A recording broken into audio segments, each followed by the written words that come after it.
Good morning. A big week ahead. Attorney General Jeff Sessions set to testify on the Russia probe before the Senate Intel Committee on Tuesday. Lawmakers dig into tax reform and a health care overhaul, and the blockade on Qatar for supporting terrorism enters its second week. Hello, everyone. I'm Maria Bartiromo. Welcome to Sunday Morning Futures. As Attorney General Jeff Sessions gets set to appear on the Hill Tuesday, lawmakers are demanding to see James Comey's memos. Did the fired FBI director break the law when he helped leak them to the press? I'll talk with House Intel Committee member Peter King coming up, along with a one-time colleague of Comey's, former U.S. Attorney Bud Cummins is here.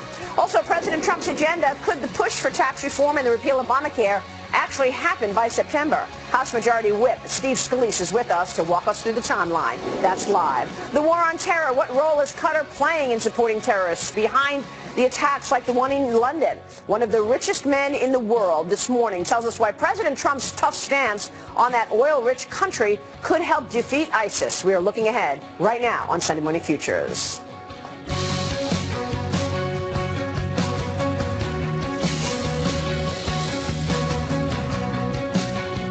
And another blockbuster hearing is in the works. Attorney General Jeff Sessions is set to appear before the Senate Intelligence Committee this Tuesday, going under oath to answer questions about Russian meddling in the 2016 election.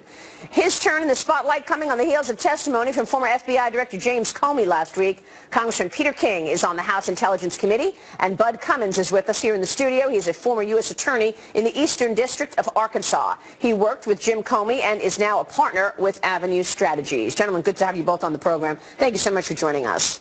Thank you. Thank you, good to see you. Congressman King, let me kick it off with you. You being on the House Intel Committee, you want to see those memos from Jim Comey, the memos that he wrote about the president. What are you looking for? I think it's very important, first, to see what his contemporaneous thought was, and also to look at those memos and then try to figure out why he didn't take memos, prepare memos in his dealings with Loretta Lynch. I mean, certainly she seemed far more intrusive into the Hillary investigation than President Trump did with anything at all involving General Flynn. So I'd like to see what he was saying contemporaneously. Also, why after the January 6th meeting he decided to do a memo. This is after he showed the dossier. He asked for the private meeting with at that time President-elect Trump, showed him this salacious dossier, and then Jim Comey felt he had to go back in and memorialize what went on at that meeting. I don't know why he had any reason to distrust Donald Trump at that stage. If I were President-elect Trump, I would have been wondering why Jim Comey was showing me this. Was this in a way, to intimidate him? And I say this as someone who's always had a good relationship with Jim Comey, but having said that, I was disturbed by his testimony the other day. Well, I think you're right. I mean, I think one of the main headlines that came out of the testimony last week was the fact that Jim Comey was a leaker. He leaked data, property of the FBI, to the New York Times via that professor. That's number one, that he's a leaker. And number two, a main headline that came out of the hearing was that Loretta Lynch tried to obstruct the Hillary Clinton investigation, directing Comey to call it a matter, not an investigation. What was that all about? Obviously, she wanted to downplay it, and what it was doing, really, they were the same talking points as the Hillary Clinton campaign was using. So that was, to me, a direct attempt to inject politics into what was a criminal investigation. And remember, Hillary Clinton was being investigated at that time. Donald Trump has never been investigated. And that's another thing I would like to know. With everything that's leaked out over the last several months, and probably 99% of the country thought that Donald Trump was being investigated. In fact, he was never under investigation. And that's what I felt most frustrating, is being on the Intelligence Committee, we had known months ago that Donald Trump was never the target or the subject of this investigation, and yet nobody in the inside tried to clear that up. They let this whole impression develop that somehow Donald Trump is being investigated. So, right, again, I think the memos would be very interesting to see what his thought was. Yeah, just the opposite. They, in fact, wanted that narrative to go, right, and actually pushed it forward. But you know Jim Comey for a long time. What do you? I want to get back to what we're going to hear from Jeff Sessions on Tuesday. But first, walk us through your most important points from that hearing. Well, like Congressman King, I'm a long-time admirer of Jim Comey, and I still am. I was very concerned at the beginning because I'm also a supporter of President Trump. But I just haven't heard the testimony and thought about it. I think Jim's overplayed his hand here, and he's raised more questions than he's answered. If you go back to his situation with Loretta Lynch, you got to remember the dynamics here. The Attorney General's in charge of the Department of Justice. The FBI director works for the Attorney General. It's the Attorney General's job to determine if there's improper political influence and to deal with that. When he determined that he didn't like the way Loretta Lynch was manipulating the Hillary Clinton investigation, he just took the role of the Attorney General on himself. Where really his probably what he should have done, we need to look at what he should have done, and that was go to her and probably offer to resign if she wouldn't change her ways. Similarly, he instead of going to Attorney General Sessions, his boss, if he was uncomfortable or queasy, he just decided to be the Attorney General again and write memos. Why didn't he show those memos to his boss or write those memos to his boss and say, I'm uncomfortable, so Attorney General Sessions could know what was going on, and if he thought there was action that needed to be taken, take it. But for some reason, Jim's decided that he can judge who his boss is and whether to let them do their job. So your issue is he should never have tried to fix his boss's obstructionism. I mean, that's right. What it is. I think because of his background and his reputation that he felt like that he could fix all this, and I think it was a major mistake for him to do that, and he's never undone the mistake, and his credibility was really in jeopardy. Before he was fired, the Democrats were accusing him of committing crimes, were using words like appalling and calling for his, so he lost credibility there, and now he obviously, I think in retrospect, we can see why the president was so frustrated trying to determine what was Jim Comey's agenda over there. Yeah. What happens next, Congressman King? I mean, in terms of your committee on House Intel, are you looking into the way Jim Comey behaved at that testimony? Did he break the law by leaking information to the New York Times? Well, it certainly has to be looked into either by our committee or the Judiciary Committee as to whether or not the law was broken. And even if the law were not broken, and I'm not certain exactly how the guidelines put it, to me it's really unseemly for the director of the FBI, the former director of the FBI, to be leaking through a third party memos to the New York Times. I mean, that's, man up. Come right out and say, hey, this is what happened. This is what I'm saying happened. Don't hide behind somebody else and leak it out. It somehow creates the impression, what was he doing when he was director of the FBI? Was this the first time he ever leaked something? He seemed like he knew exactly how to do it. So, again, it makes you wonder then about all those leaks that were coming out in December and January and February about President Trump. Yeah, what do you expect from Tuesday and this hearing with Jeff Sessions? You surprised that Jeff Sessions basically wanted to testify in front of the Senate Intel Committee? If I'm Jeff Sessions, I'm asking the same questions after hearing Jim Comey's testimony.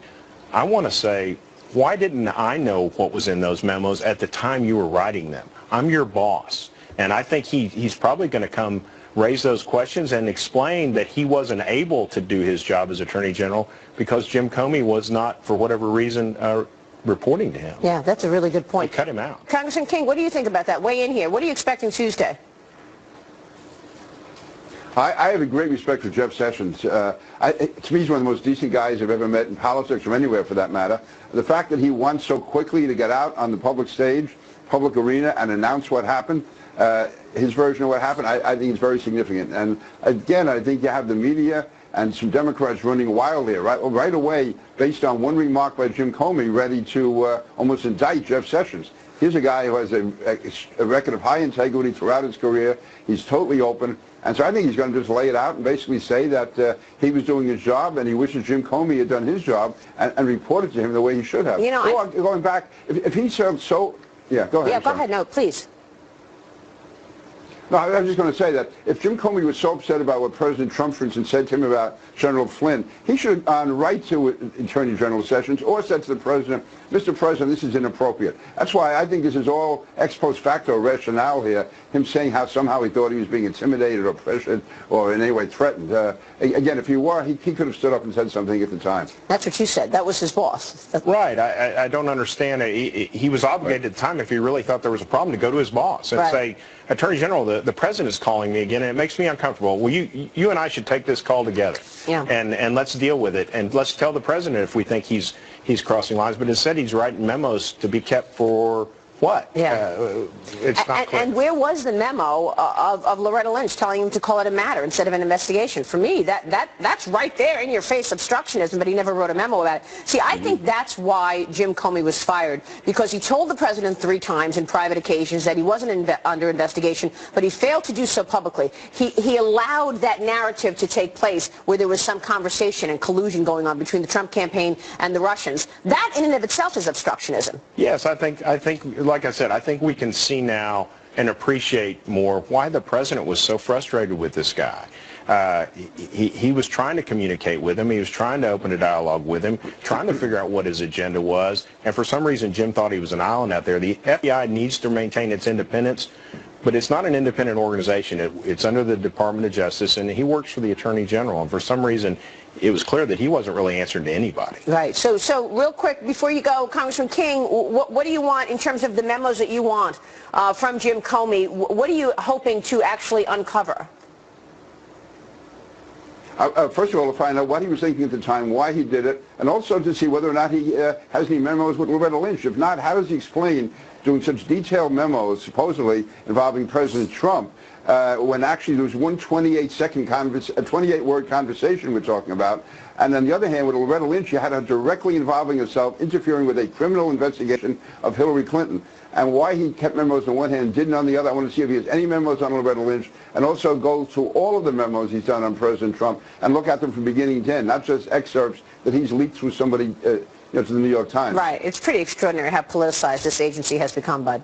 Yes, and I think that's part. Jim Comey's never run for office, but he stepped into the political arena. I don't know if he saw the warning signs when he did it, and I think he really hurt himself. When he leaked this memo, I think that was probably a reaction. The president hits hard, and Jim, he hit Jim hard in the public, and I think he reacted poorly to that and leaked this memo, and I bet he regrets that, because I think it really has hurt his credibility. We'll see about that. Bud Collins, great to see you, sir. Thank you very much. Congressman Peter King, always a pleasure. Thank you, gentlemen. How much of this has created a noise and a distraction for those trying to get an agenda passed? Coming up next, the push for tax reform and health care overhaul. Could a single piece of legislation accomplish both by September? House Majority Whip Steve Scalise will join us on that angle. That's next. Follow me on Twitter at Maria Bartiromo, at Sunday Futures. Let me know what you want to hear from Congressman Steve Scalise. He's on deck next. Back in a minute.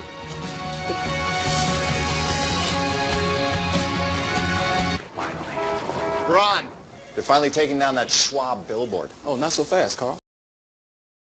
But yes is here. You're saying the new app will go live Monday? Yeah. With help from HPE, we can finally work the way we want to. With the right mix of hybrid IT, everything computes. Welcome back. The White House and Republicans in Congress are looking to make a new push for President Trump's agenda. Some lawmakers now think they've found a solution to help speed along tax reform and a health care overhaul at the same time. Freedom Caucus Chairman Mark Meadows says his colleagues are now in talks with the White House to combine the 2 bills and do it by September. Listen. The quicker we can get these tax reforms in place, make sure that they're retroactive, the better the economy goes quicker. And so whether we combine them or not by the end of July, at least we need to be prepared to do that and make sure that at the latest we're looking at September. But there is real discussion going on right now with that, not as much in the Senate, but certainly with the administration and others that are talking about it on Capitol Hill. That was Mark Meadows on Fox last week. Louisiana Congressman Steve Scalise is the House Majority Whip, and he joins me right now. Congressman, it's good to see you. Good to be with you. Thanks so much for joining us. So what do you think? Is that a viable plan, combining the health care and the tax reform bills, trying to make that one piece of legislation, get it out there by September? Well, obviously we want to do this as quickly as possible because we know cutting taxes is going to inject so much momentum into this economy, create a lot of jobs. We also have the health care bill moving through the Senate, and I know they're trying to get the text finalized so they can ultimately get to a vote by July 4th. And I think both are important to do, and to do them as soon as we can. The process is important, but the policy is even more important. And right now we're working on getting an agreement on the best way to get these tax cuts put in place, just like we did with health care. Putting that coalition together is a delicate balance, but we did it, in the House on health care. We're working on that right now on tax cuts to cut taxes and simplify the code. So just to be clear, will you accept what the Senate brings about on the health care bill? Are you done, or are you going to have more tinkering? Or will you accept what the Senate delivers? Well, we want to see what the Senate does. I mean, obviously, what we sent over to the Senate was a bill that lowers premiums, that actually puts families back in charge of their health care, protects people with pre-existing conditions, and it defunds Planned Parenthood. And I think we're going to be looking for all of those things. If the Senate can find a better way to thread those needles, that's great, and that's what they're working on right now. But those are the things that we wanted to achieve in the House, and we did in our bill. Are you looking seriously, though, at combining the two bills to create a legislation that will lower premiums in health care, reform Obamacare, turn it around, and also have tax cuts and tax reform on the table? Well, I think that the Senate is a lot closer to a consensus on health care right now than they are on tax cuts. But ultimately, we need to do both, and we need to do both as soon as possible. I agree with Congressman Meadows that having the tax cuts in place and having them apply to the current year, in other words, retroactive, is really important to creating jobs and boosting the economy. And we're working on all of those in conversations with President Trump and the White House staff. You probably have had the most success, you and your colleagues, in terms of deregulation, rolling back regulations that has already helped the business sector loosen up money, and they are doing so and responding by investing in their businesses and hiring new workers. Let's talk about the passage of the Financial Choice Act. Why was that so important in terms of rolling back some of the burdens that were holding business back from hiring new workers? Maria, and obviously you know this, Dodd-Frank has crushed our local community banks. It's made it harder and more expensive for first-time home buyers to get a loan, for small businesses to get a loan. It's increased the cost of things like checking. Free checking used to be commonplace. It's becoming less common now because of the unworkable burdens of Dodd-Frank. And again, Dodd-Frank was all positioned as some bill to go after the big banks. Frankly, Dodd-Frank enshrined too big to fail and bailouts, and it crushed our community banks. We're losing a community bank a year.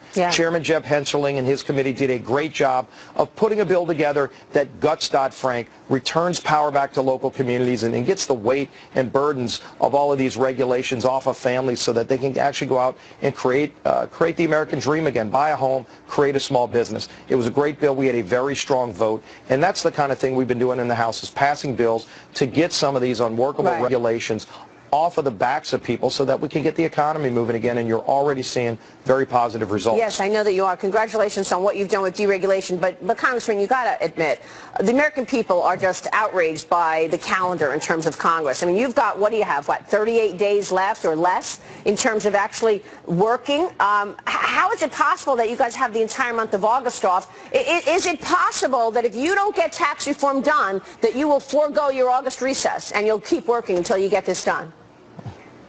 Well, I've always been somebody who says you get your work done while you're there. You know, there are deadlines for a reason. It forces people to come to the table. You know, we've been working on health care and tax cuts for months now, and ultimately you need those deadlines to force the folks that are still not there yet to focus and get the job done. We've got to get the job done. We've got to pass health care reform, and we've got to cut taxes and simplify the code. Imagine if you can actually do your tax returns on a postcard.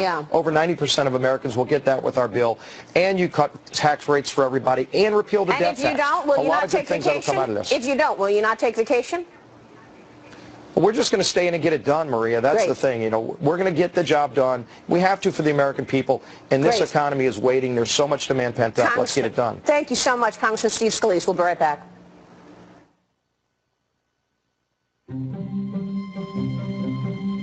When it comes to investing, looking from a fresh perspective can make all the difference. It can provide what we call an unlock, a realization that often reveals internet speeds. That's who we are. Spectrum. Since 1954, Schaefer & Company has worked with homeowners to add value and beauty to their homes that meet their needs and budget. Schaefer & Company offers quality products and reliable service that you can depend on. For the kitchen or bath of your dreams, call Schaefer & Company today. Welcome back. Texas filing a brief with the Supreme Court in support of the temporary travel ban on 6 majority Muslim countries. The state, part of a 16-state coalition, urging the justices to reinstate the president's executive order. The Attorney General of the Lone Star State, Ken Paxton, taking the lead role in this effort. He joins me now live from Dallas. Mr. Attorney General, good to see you. Thanks so much for joining us, sir. Hey, great to be back. Thanks, Well, Maria. I mean, the states keep pushing back and keep pushing against Donald Trump's everything. How are you going to be successful here? Well, how about the law? We think we're absolutely right on the law. There's a federal law that clearly gives the president the authority to do this. His travel ban is right in line with that statute. And so we're confident if the court actually follows federal law that the president will be just fine. You know what's incredible is the success that this president has had already on this issue in terms of immigration, in terms of deportations. The number of people trying to come to America right now is way down. Already we've seen an impact from this president's talking points without even this executive order. I can tell you as a Texan, we deal with this issue every day. We've been dealing with it for years. We beg for help from the federal government, and this president has more impact on illegal immigration in the last 4 or 5 months than any president that I've ever seen. Tell us what it is like at the border. I mean, there you are in Texas really seeing things firsthand. Can you give us a sense of what's going on at the border in terms of understanding who's coming in and who's going out and our vetting process? So our public safety officials do statistics on crimes along the border and illegal immigration, and it has been a significant problem. We've had over 500,000 crimes over the last 5 years, from sexual assaults to drug crimes to assaults. And what's great about this immigration policy, not just the policy, but some of the plans for the future, is starting to cut down on these crimes and also significantly impacting illegal immigration in Texas. So this brief that you filed in Texas with the Supreme Court, give us the background in terms of why you believe that you want to support the travel ban and you're urging the justices to reinstate that travel ban. So we've been frustrated with this issue for years. We asked the Obama administration to deal with the vetting process. We've had lots of refugees from, terrorist-like countries come into our state. We've known nothing about them. We actually filed a lawsuit about this. We were told that the federal government had control over this issue, and now that somebody's actually doing something about it, President Trump, now suddenly there's a limitation on his ability to do that. When you say you've had these people coming into your state and we knew nothing about them, I mean, explain that. What do you mean you know nothing about them? Do you not know who's coming in and out of Texas? So we had the Syrian refugee program, and I believe Texas had the largest number of Syrian refugees brought into our state. We knew nothing about them. There was no vetting that we were told about. We were asking for information. Our governor actually pulled out of the refugee program. Now, these people are still coming in, but we didn't want to be complicit in participating in a program where we knew nothing about people coming from a terrorist country, and that's why we pulled out. Well, what you're saying is just extraordinary, that you know nothing about. You tried to pull out of the refugee program, but they were flooding in anyway. Who's in charge? So the federal government's in charge, and then these private organizations help them resettle. Texas participated for a long time, but when we realized we had no control over knowing who these people were and the risk associated with it, our governor didn't feel like in good conscience that he could support the program, and so we pulled out so that we would not be complicit in helping potential terrorists come to our state. Isn't it incredible that this travel ban was supposed to be only 90 days? Had they just gone with the travel ban, the 90 days would be over, and we would be moving forward and beyond this at this point. How do you think this plays out? Timeline from your standpoint in terms of getting the justice's attention on this?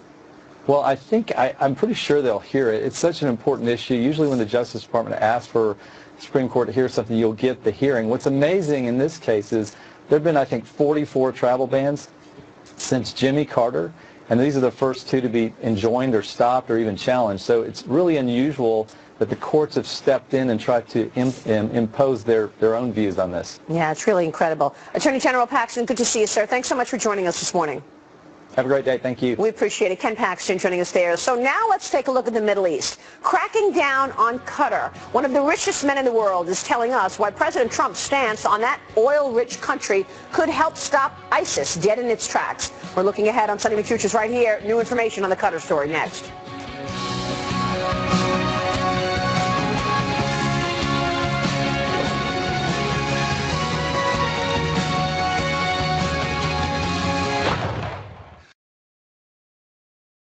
kidney problems. Now's the time for a better moment of proof. Ask your doctor about Victoza.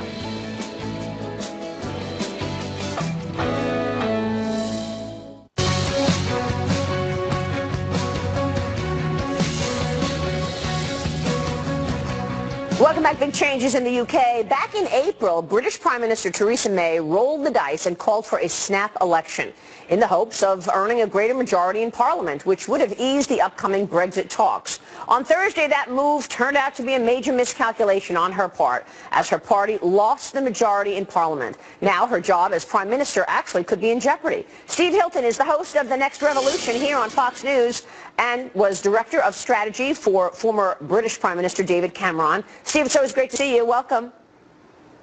Hi, Maria. Great to be with you. Yeah, and I want to congratulate you on your new show, which is absolutely spectacular. We look forward to it tonight. What's your takeaway? It would be even better if you can come and join us here, Maria. I want We'd love to. that one time. I would love that, and we are going to definitely set that up. Thank you for that invitation, Steve. What's your takeaway from what took place in Britain last week? Well, it was a complete disaster. Obviously, for Theresa May personally, she called this to try and show that she was the one that could offer strong and stable leadership. In her words, she expected to get a landslide victory against someone who everyone dismissed as unelectable.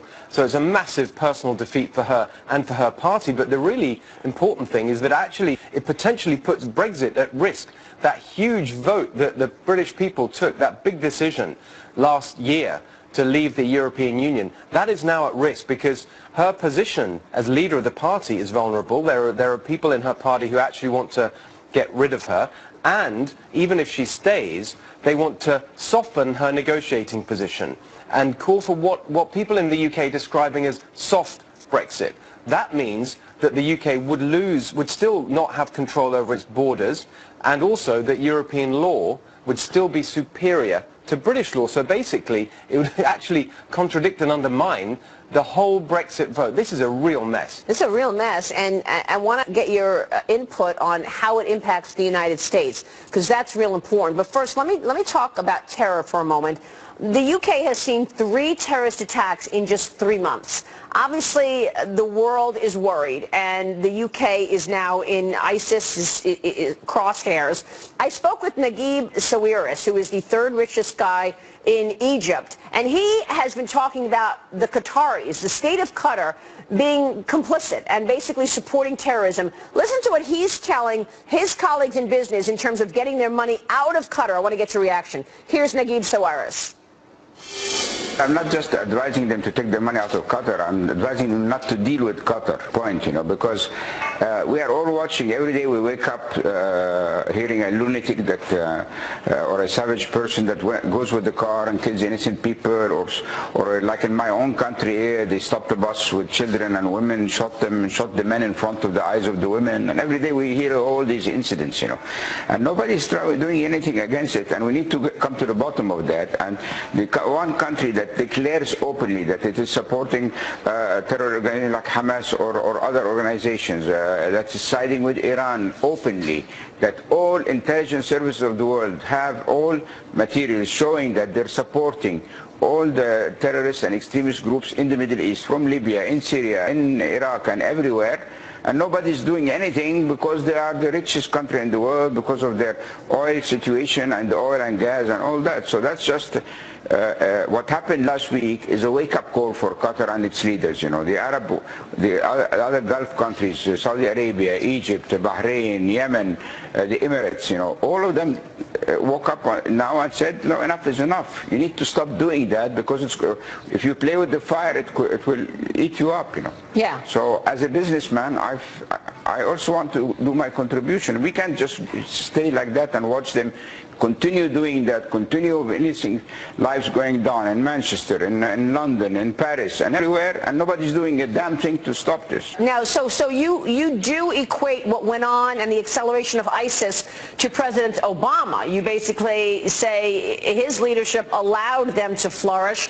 Maybe that was why the Middle East countries, the leadership, particularly in Saudi Arabia, really rolled out the red carpet for President Trump when he was there 2 weeks ago. Do you think that was more more a testament to Donald Trump, or was that a testament to they are happy for a change away from President Obama? I think it's both, you know. I mean, you see, in the past, our excuse behind not going after terrorists, they were in Bora Bora and they were in Afghanistan. We didn't know where the hell they are, so we couldn't go after them. Now we know where they are. They're in Sirte, they're in Raqqa in Syria, and Sirte in Libya. We know where they are in Iraq and Mosul. And what do? Nothing. The planes do sightseeing tours around the ground, and we're too chicken to go down and get it done.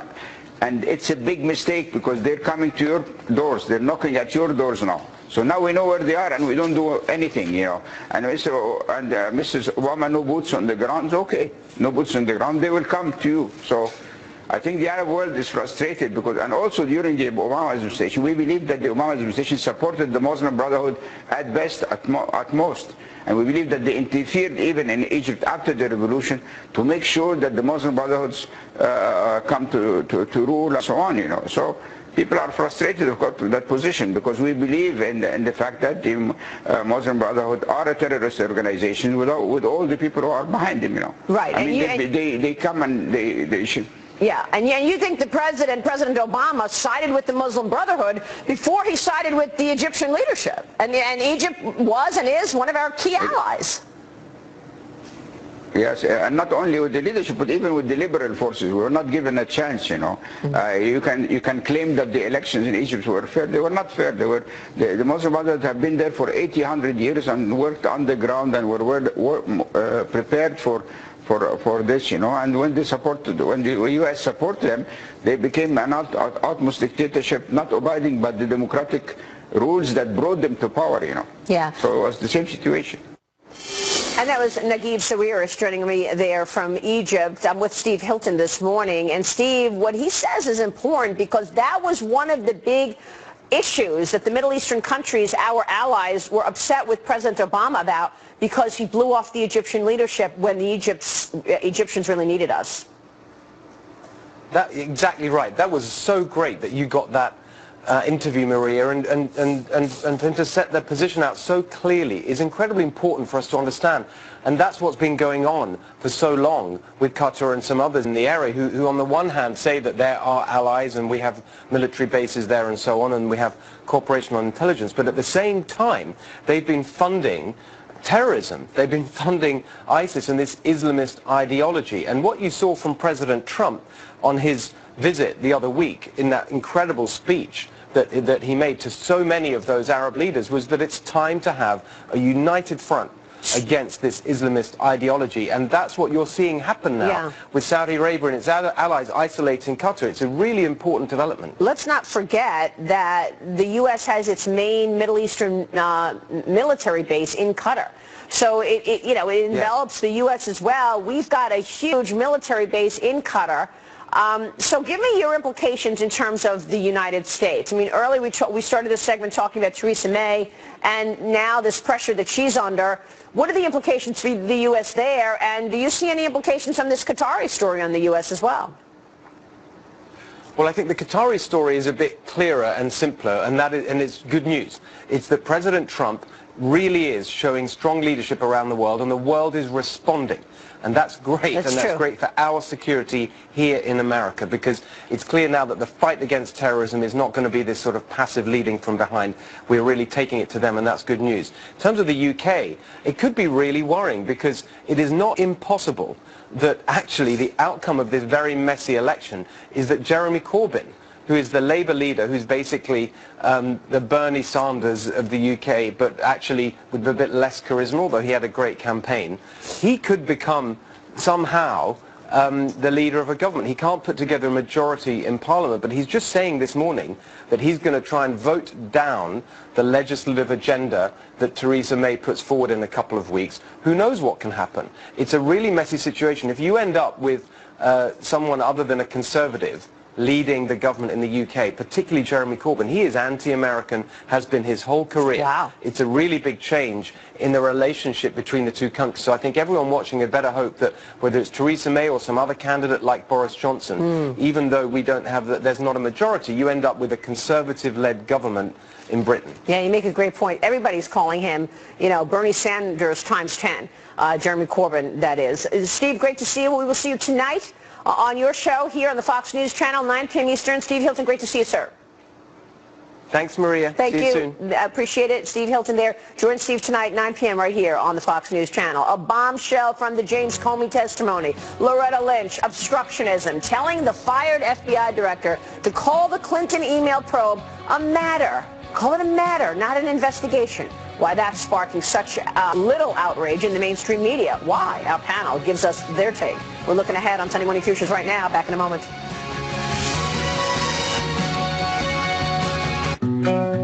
We've done well in life.